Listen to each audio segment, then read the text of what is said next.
In our last episode, we explored the difference between healing and self improvement. We discovered that growth does not have to begin with believing something is wrong with you. You can become more without believing you were ever less. But today, I want to explore something that can remain even after you have done so much inner work: the habit of protecting yourself even when nothing is actually wrong. Maybe you know this feeling. Someone becomes quiet and you immediately wonder what changed. A message feels slightly different and your mind begins searching for meaning. Something beautiful enters your life, and instead of simply enjoying it, part of you wonders how long it will last. You may not even think of yourself as afraid. You may feel strong, capable, independent, but somewhere inside a part of you is still standing guard, watching, preparing, just in case. Just in case someone leaves, just in case something changes, just in case trusting turns into regret, just in case relaxing turns out to be a mistake. And when you have lived this way for long enough, self protection can begin to look like wisdom. You call it being careful, being realistic, being prepared. But sometimes being prepared for pain becomes a way of never fully arriving in your own life, because you cannot completely receive love while searching for signs that it might disappear. You cannot completely experience peace while waiting for something to disturb it. And you cannot fully enjoy happiness while preparing yourself for its ending. That is the strange thing about self protection. At first, it protects you from pain. Eventually, it can begin protecting you from life itself, from intimacy, from spontaneity, from possibility, from being deeply known, from allowing something beautiful to simply be beautiful.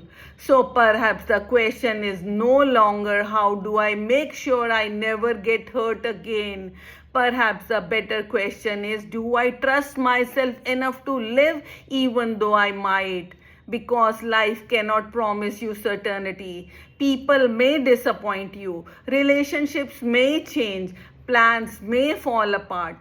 Things you love may not last forever. Healing cannot give you a life without pain, but it can give you something far more powerful: the knowledge that if pain comes, you will not abandon yourself inside it. Maybe safety was never about knowing that nothing bad would happen. Maybe safety is knowing that whatever happens, you will remain on your own side. You will listen to yourself. You will honor what you feel. You will ask for help when you need it. You will walk away from what repeatedly harms you. You will grieve what you lose, and you will trust yourself to find your way forward again. When you begin trusting yourself this way, you do not need to protect yourself from every possibility. The guard inside you can finally begin to rest. You stop treating every silence like a warning. You stop rehearsing conversations that haven't happened. You stop needing certainty before allowing yourself to feel peaceful. You let a good day simply be a good day. You laugh without wondering when the happiness will end. You love without constantly calculating the possibility of loss. You make plans without demanding guarantees. You allow yourself to be surprised by life again. And perhaps this is where conscious living truly begins. When you stop asking life to prove that it is completely safe before you agree to participate in it. Because openness does not mean nothing can hurt you. It means fear no longer gets to decide how much of life you are willing to experience. That is not carelessness, it is freedom. You can still have boundaries. You can still be discerning. You can still protect yourself when protection is actually needed, but you no longer have to live behind walls just because something might happen. Maybe the opposite of self protection is not vulnerability, maybe it is participation. Participating in love, participating in friendship, participating in possibility, participating in joy, participating in your own life without demanding certainty first. And perhaps one day you will notice something inside you has become quieter. Not because the world finally became predictable, not because nothing difficult ever happens, but because you stopped believing that you had to predict everything in order to be okay. And suddenly, all the energy you once used preparing for life becomes available for actually living it.